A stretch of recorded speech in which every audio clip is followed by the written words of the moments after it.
Hi Yogi, and welcome to another Slow Flow with me, Oceana. In this episode, we're delving into the second week, exploring the Four Foundations of Mindfulness as they were taught by the Buddha.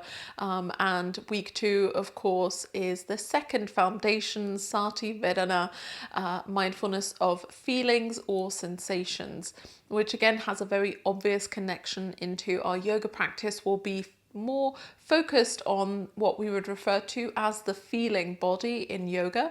And of course, as before, it's a yang to yin style class. So we'll be starting with some more fiery and challenging yang postures, and then working our way up to yin poses that are held for longer periods of time, in which we might like to feel a little bit more supported.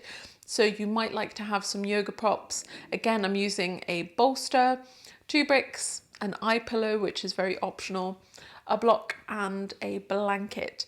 If you don't have those lying around at home, I will link a video here that will explain how to substitute them for you. And we will be starting all the way on our belly. So when you're ready, join me there, Yogi. So once you arrive on the front of your body, separate your elbows out wide. Let your forehead rest on the backs of the hands. And give yourself a moment to roll the forehead from side to side, releasing any tension in the front of the face and the back of the neck. Then let the head rest. Allow your shoulders to draw away from the ears.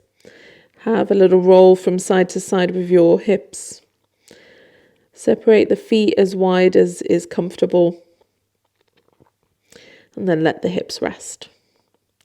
And for the first few moments here, I'd like you to bring your attention into the front of your body. Use your yoga mat or floor as a way of getting feedback about your breathing. So as you inhale, really notice which part of the front body connects most firmly into the ground. And do the same thing with the exhale. Sort of notice which part starts to soften away from the floor first. And we'll call those the epicenters of your breath.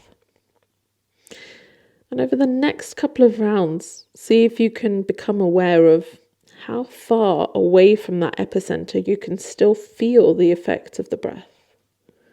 So you might feel just a very gentle amount of movement across the floor, or possibly the fabric of the clothes that you're wearing, just moving gently with the breath. And all of that counts as sensations of your breath.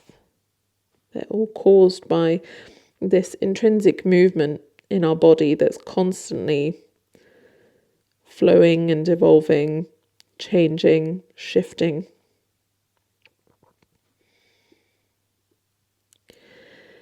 And gradually, for a few rounds of breath, see if you can let your attention come towards your back body. It's a little bit harder to feel in this particular position. But if you can, feel the effects of the movement in your back body as you breathe, and how that is affected by the air around it.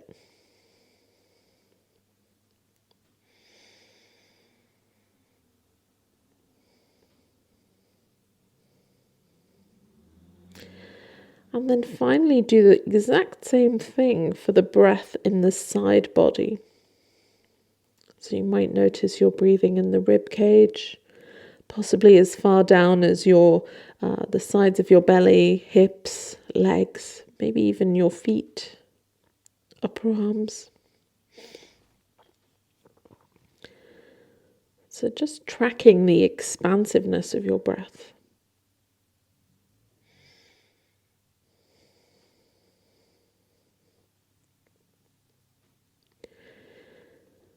And then gently lift your head just a touch away from your hands so that you can bring one hand to the base of your neck and feel that last quite big round bone that sticks out at the top of your spine for most of us.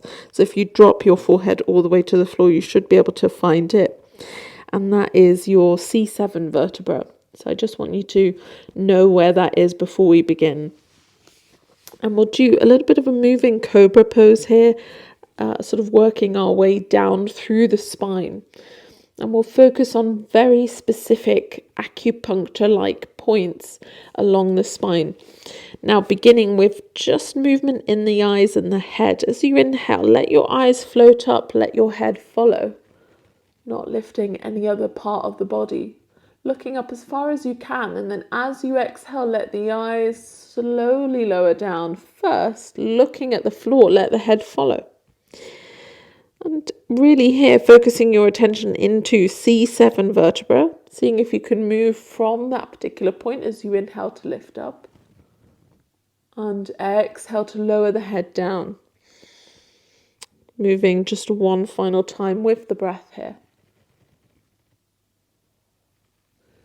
And then as we travel a little bit further down the spine, we'll bring our fingertips to the outside of our yoga mat.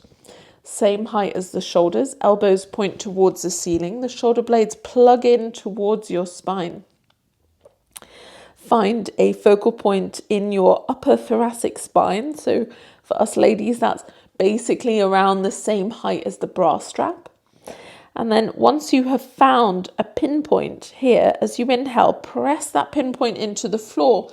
Let your eyes travel up towards the ceiling, let your shoulders lift. And as you exhale, slowly lower forehead back towards the ground. It doesn't have to come all the way down. Inhale 2 more times. Move with your own breath cycle. And exhale to lower down. Final time here. As you come down, let your attention shift a little bit lower into the mid-spine. So find a point pretty much exactly in the center of your spine. And then again, see if you can focus on really grounding that part of your spine into the floor as you inhale to lift from that point. Maybe let your eyes travel up as well. And exhale, let the eyes come down, let the head, shoulders, chest follow. And 2 more here as you breathe in to lift. Exhale to slowly come down. 1 final round. And then start to bring your attention into the lower lumbar spine, so that lower back curve. Again, find an exact pinpoint that you're going to bring the attention to. Ground that pinpoint towards the floor as you inhale. Let the eyes travel up, let the head, shoulders, chest follow as you exhale, making your way gradually back down. 2 more with your own breath cycle here.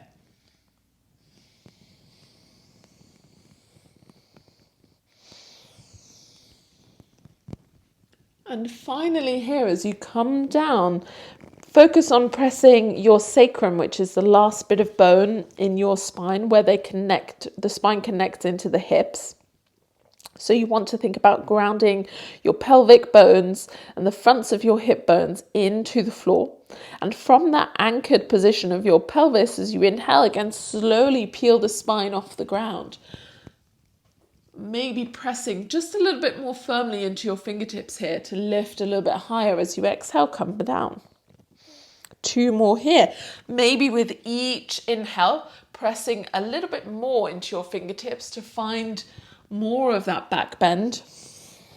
And then making this your final round as you breathe in to lift. Exhale to come back down. Bring your hands back underneath the forehead, rest the head in the center. And now we'll sort of do a similar thing for the legs as you inhale, seeing if you can just let your big toes float off the ground. And exhale them back down, and then we'll move a little bit higher, floating the heels off the ground. And moving a little bit lower. Floating the knees off the ground. Exhale to come down. Seeing if you can press the hips down and focus on lifting through your thighs and glutes as you inhale. Exhale to lower down. Taking the arms out by the sides of the hips, palms facing down as you inhale, lift up through the entire body. Let the eyes lift, let the shoulders roll back. Exhale to come down. Inhale to float off the ground. Exhale to come down. Final time here, moving with your inhale to lift up, grounding firmly into your hips, and exhale to come all the way down, hands underneath the shoulders, pressing into the hands to come up to a tabletop position. Making sure that the hands are shoulder distance and the knees are directly underneath your hips as you tuck the toes under. Send your sitting bones up and back into your first downward dog. Feel free to have a generous bend on the knees initially. Maybe shimmy the hips, walk the feet. Bending maybe one knee at a time, just slowly easing into the back of the body before we begin. And then finding a moment of stillness, press through index finger and thumb. Spin the inner elbows forward, let the shoulders soften away from the ears, crown of the head reaching towards that point between your fingers. Coming forward into a floating tabletop, bring the shoulders on top of your wrists, float the knees just an inch or two above the ground, take the eyes to the front of the mat. As you exhale, press through your hands, find your way back to downward dog. 2 more times as you inhale, come forward. Stay just for a breath or two, hover, and exhale back. Final one as you come forward, breathing in. And this time lift your right leg all the way back in a straight line for balancing, hovering tabletop. And then inhale, reach the leg back for 3-legged dog. As you exhale, draw the right knee forward towards your nose for tiger's curl, shoulders on top of the wrists. Then step or shimmy the foot to the front of the mat. Feel free to use your hands to get there. Spin your back heel down. As you exhale, take all your body weight into the back leg. Lift the front toes for a high skandasana variation. Find a moment of stillness here. Draw the sitting bones down and back. Inhale, rebend your front knee. Plant the right foot to the floor, finding Warrior 2, Virabhadrasana 2. Separate the legs if you need to, pressing actively into the outer edge of your back foot. Quick check that your front kneecap is tracking over second and third toe. You're lengthening the knuckles away from each other but softening the shoulder blades and taking your eyes forward over your front, middle or ring finger. When you're ready, reach your left arm behind you, possibly catch a bit of fabric, or maybe you can get your fingertips all the way towards your right hip. As you exhale, front knee stays bent, right hand reaches up and overhead into a reverse warrior. Just a breath or two. As you inhale, let the hand come forward onto your front shin. Maybe step your back foot in just a touch. For some of you, possibly hand on the floor, or simply starting to make your left big toe light, possibly floating the entire leg off the ground into half moon pose, Ardha Chandrasana. The eyes are down at a steady focal point, embracing the struggle in your standing leg, and maybe for some of you, bending the top leg to see if you can catch the foot with your right hand. And from there, straightening the leg when you're ready. Finding your final few breaths. If you caught the foot behind you, then gently release. Right hand underneath its own shoulder.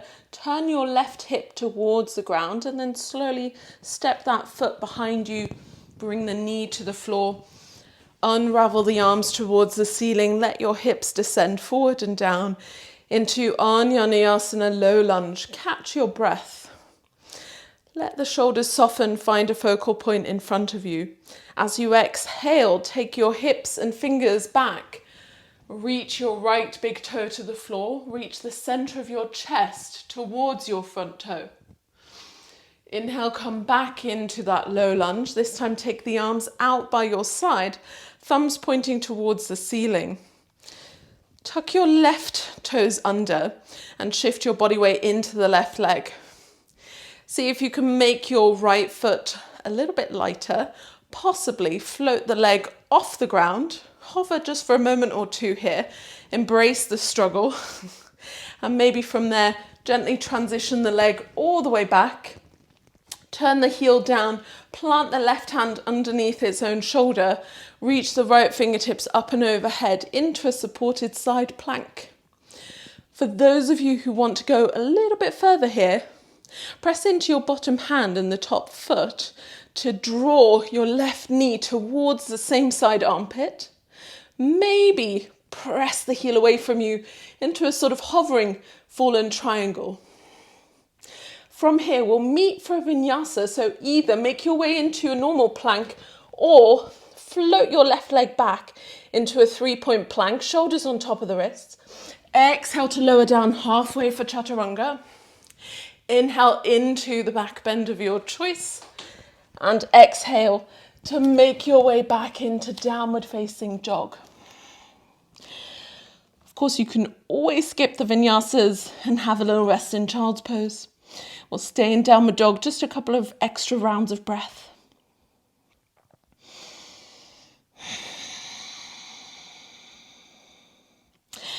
When you're ready, as you inhale, floating tabletop, bring the shoulders on top of the wrists, hover the knees above the floor, inhale. Exhale, find your way back to downward dog. Inhale to come forward, hover, take a breath or two here. On an exhale, sitting bones up and back, downward dog. Final time here as you come forward, inhale. Reach your left leg back, press through the heel. Inhale into three-legged dog, point the toes. On an exhale, take left knee towards the center of your chest, shoulders on top of the wrist for tiger's curl. Step or shimmy the foot to the front. Spin your right heel down. As you exhale, take your body weight into the back leg, lift your left toes, arms come with you for a high skandasana. As you inhale, find your way into warrior two, bend the front knee. Press into the outer edge of the back foot, and again, just a brief check that the center of your front kneecap is going over second and third toe. Let your shoulder blades soften, let the fingertips be soft. Let the eyes travel forward and find that focal point. Backhand, when you're ready, reaches behind you, maybe for a piece of fabric, maybe all the way towards your front hip. And from there, keeping the front knee generously bent, you exhale to reverse the warrior. Left fingertips reach back, left side of the waist lengthens. As you inhale, coming back forward, you might bring your left hand to the front shin, ankle, or the floor. And starting to bring your body weight into the front leg, you can step in the back foot. Maybe some of you might like to float the entire right leg off the ground into Ardha Chandrasana, half moon pose with a bind. You're spinning the right side of the body towards the ceiling, possibly bending the top knee and catching that foot behind you with your left hand. And then straightening the leg again when you're ready for your final few rounds of breath here to find the pose. And once you're in the pose, find the breath. And once you've found the breath, find the balance. If you've caught the foot behind you, gently release. Bring left hand underneath its own shoulder and square the right hip to the floor. And then lightly land the right knee down. Lift your fingertips, draw your hips forward and down into that low lunge on the second side. Anjaneyasana, pinky fingers turning towards the center, hips drawing forward and down. Just a moment to catch our breath here, to allow the mind to settle back down. And then as you exhale, take the hips back, take your fingertips back. Float your left toes towards your face if you can, and possibly reach your chest a little bit further forward, shoulders moving back. Half splits Ardha Hanumanasana. As you inhale, rebend the front knee. Take the arms this time out to the side. Tuck under your right toes and shift your body weight into the back leg. Once you've found a really solid focal point, maybe float your left foot. You can just simply work on making that foot a little bit lighter. If you floated the leg, see if you can just catch a couple of rounds of breath here. And maybe transition the foot without touching the floor all the way back. If you've sort of walked your way too far off your yoga mat like I have, come back, right hand underneath the right shoulder, left fingertips go overhead into that supported side plank on the second side. Again, we might be really happy to stay here. For some of us, maybe bending the bottom elbow, pressing through the bottom hand and top foot. We might just simply hover the bottom knee. Maybe reaching the right leg forward, flexing the toes. And either skipping the vinyasa, or we meet in either a regular plank or a 3-point plank. As you exhale, lowering down halfway. Inhale takes us into the back bend of our choice. And on the exhale, we make our way back into downward facing dog. Finding a few moments to breathe.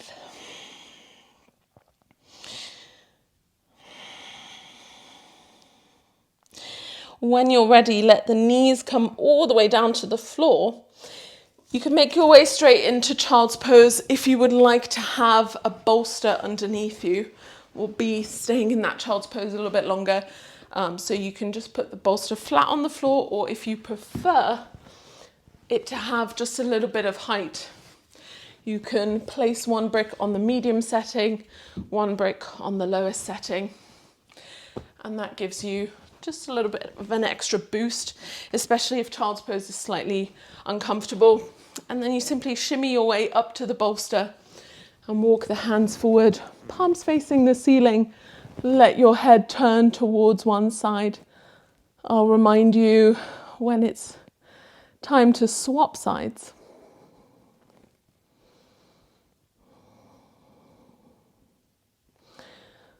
And as you arrive, just giving yourself time to let the breath relax back to its natural state. If you're holding on to any sort of breathing patterns here, maybe your Ujjayi pranayama, letting that go.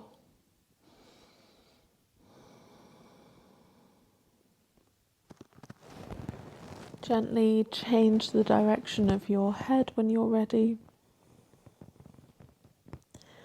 For these final few moments, let your breath gently linger a little bit longer towards each inhale and each exhale. Let the body be heavy and soften down.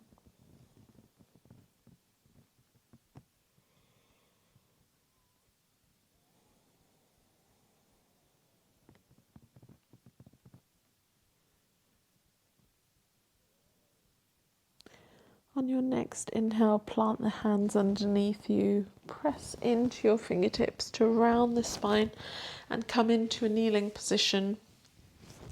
Now, for most of you, you can simply keep the bolster exactly as it is. I'm just going to turn this around. It'll be a little bit easier for you to see.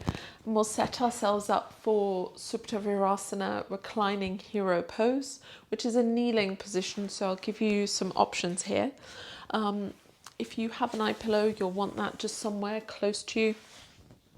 You might like to have a block just underneath your sitting bones in front of the bolster, and you might like to support the head with a blanket at the top. Because reclining hero pose requires us to be on our knees, it can be quite a lot of pressure for some people. So if you know that your knees are quite sensitive, you might prefer to keep your legs in front of you.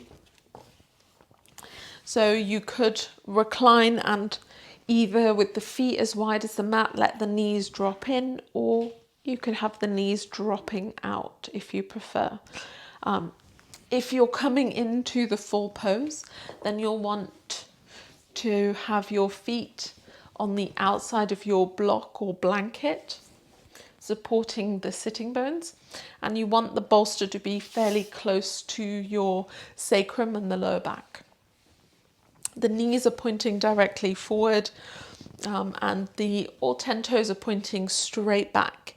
If you're feeling a lot of pressure on the knees, again, it can help to sit on something a little bit taller. Personally, my little trick is to actually use my thumb, slide it into the back of my knee crease, and then reach the calf flesh all the way back towards the heels, which gives a little bit more space for your knees to relax into the pose. And option 1 is to stay in your regular hero pose, so you stay in an upright position with the palms facing the ceiling. If you're reclining, the hands go behind you and you slowly walk your way maybe onto soft elbows or all the way onto the forearms, relaxing the back of the head onto the pillow or blanket. And again, if you're using the eye pillow, you remove your glasses to one side and then place that on top of your eyes,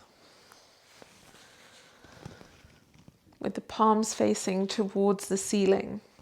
So whichever version of the pose you're in, see if you can allow your body to settle down, to soften.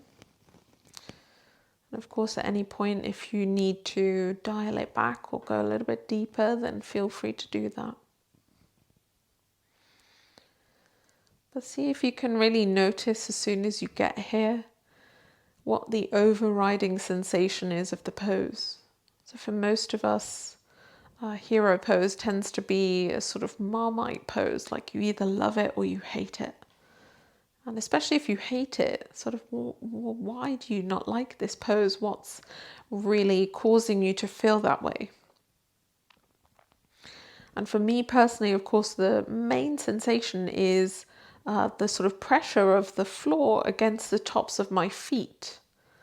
But even as we stay here, for me, that sensation is gradually shifting.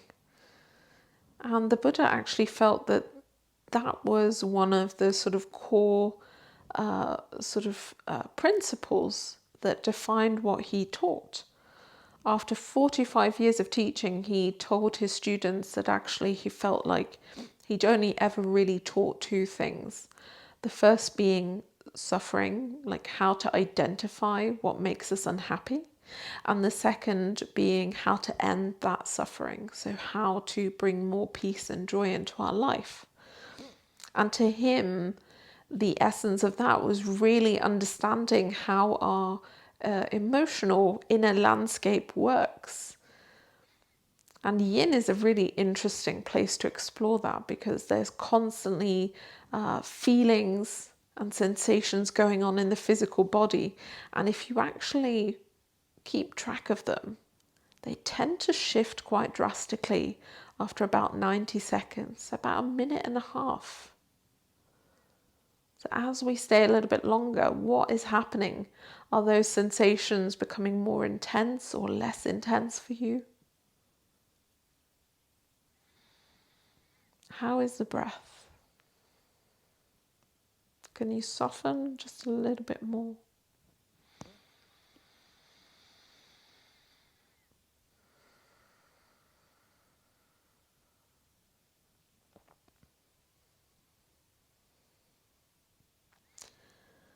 When you're ready to come out, if you've got that eye pillow still on, place it to one side. You can come onto your forearms or press the hands into the floor to come upright. And if your knees are still bent, then bring the feet flat in front of you, fingertips pointing back to support. Giving yourself just a little windscreen wiper of the legs, going left and right to release any tension in the legs.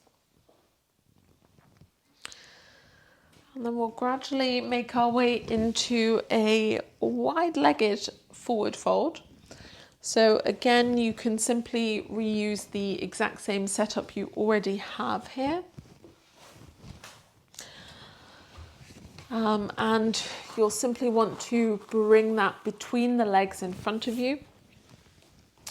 If you know that folding forward over your legs is a pretty uncomfortable position for you, then you may prefer to keep your feet on the ground with the knees bent as much as you need to.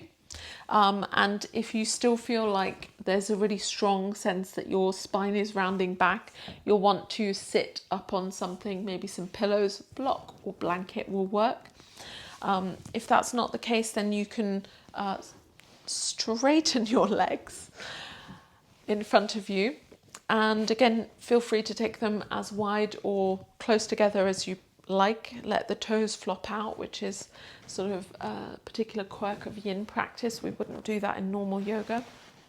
But then you want the bolster quite close to you.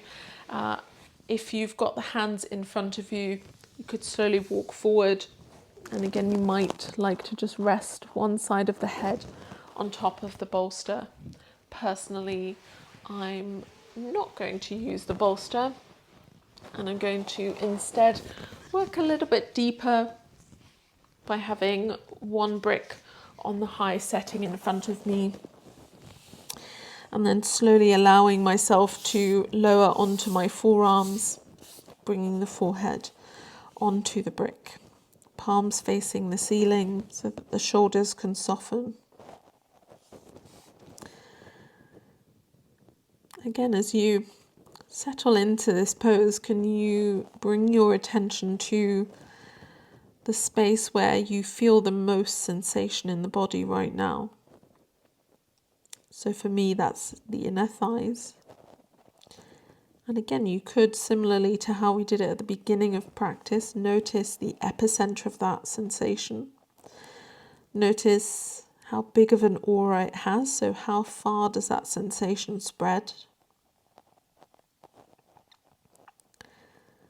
And then also as you exhale, think about the exhale moving through those spaces of tension, giving you a little bit of softening and release.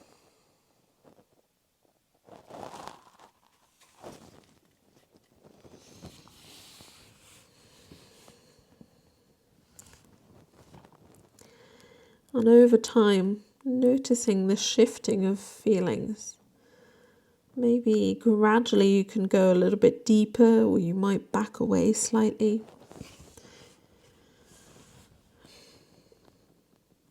To the Buddha, this was really a key aspect of finding our way back to our own happiness. Understanding that our feelings are constantly changing and evolving, because he really saw that a huge part of our unhappiness was down to the fact that most of us have a tendency to identify with our own emotions. So we say, for example, oh, I can't meditate because every time that I sit in meditation, my knees hurt.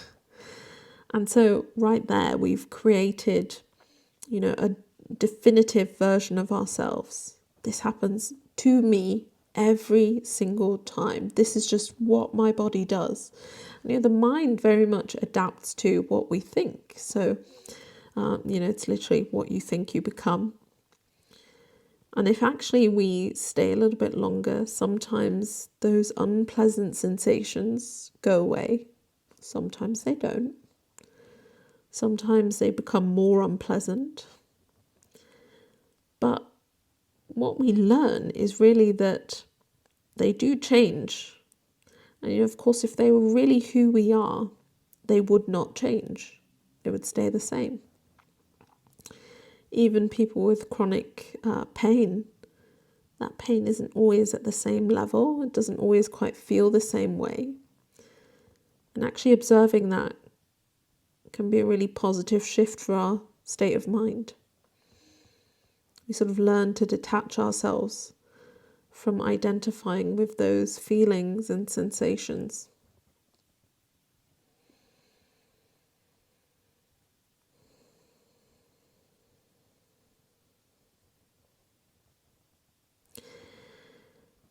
When you're ready, slowly walk the hands in around the spine to come back upright. Plant the hands underneath your knees, lean back to pick up the legs, feet in front of you, fingertips pointing back behind you.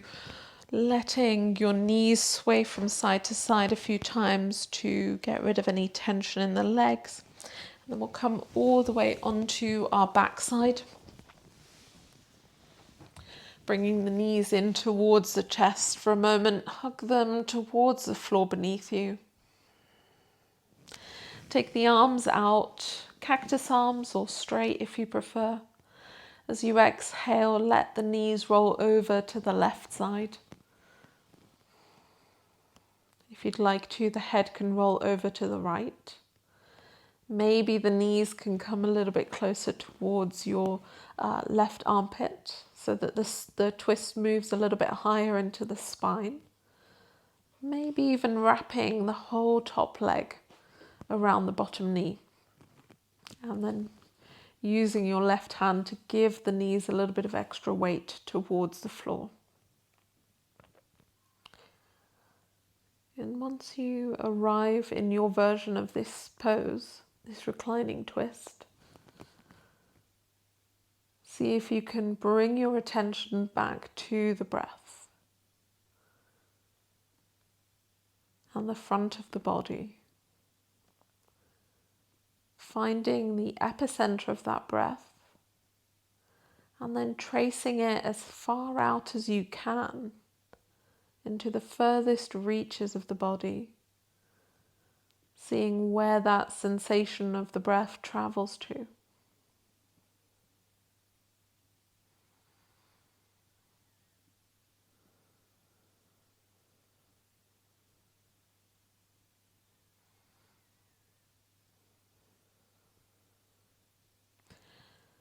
Gradually lifting the head back to center, unraveling the knees and bringing them back into the midline. Briefly squeeze the knees towards yourself. And bring the arms back into position. Let the knees roll to the right. Maybe turn the head to the left. Possibly bring the knees a little bit closer towards the right armpit. Maybe the top leg wraps around the bottom knee again, and right hand can give you a little bit of weight on top of the knees. Then settling in, exploring the breath in the back of the body.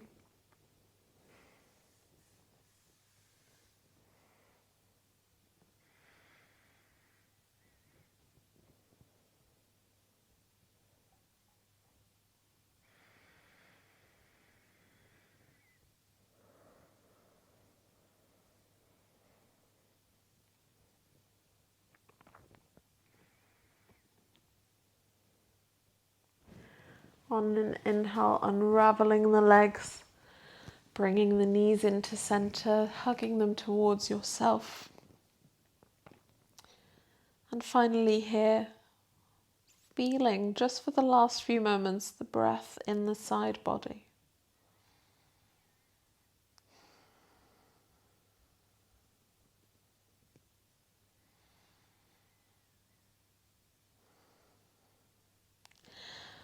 Allowing right arm to reach up and overhead to the space behind you. Rolling over to the right side, use the left arm to support yourself there. Let the head rest on your right upper arm. Take another few rounds of breath here. And then gradually press into your left hand. Come all the way up to a seated position, keeping the eyes closed if you can. Bring the hands together in front of the chest, bow the forehead towards the fingertips, giving yourself just a little bit of gratitude for showing up to your practice in the first place, which is that most difficult part of yoga. And then planting that sankalpa, the good intention that guides you off your yoga mat back into your real life. The light in me recognizes the light in you. Namaste, yogi. And thank you so much for joining me in today's practice. I hope you enjoyed it. Of course, if you did, give it a thumbs up. subscribe to the channel if you haven't already, share it with your friends if you would be so kind. And of course, if you have feedback, suggestions or questions, pop them in the comments section down below and I'll get back to you. If you would like to find me anywhere else in the meantime, all of that information is in the video description, and I've also left you a link to a little bit of a written version of this particular foundation, Sati Vedanā, which is on my website. So I hope you give it a read, maybe dive a little bit deeper if you feel up to it, and hopefully I will see you back on your yoga mat very, very soon. Thank you for joining me, and bye.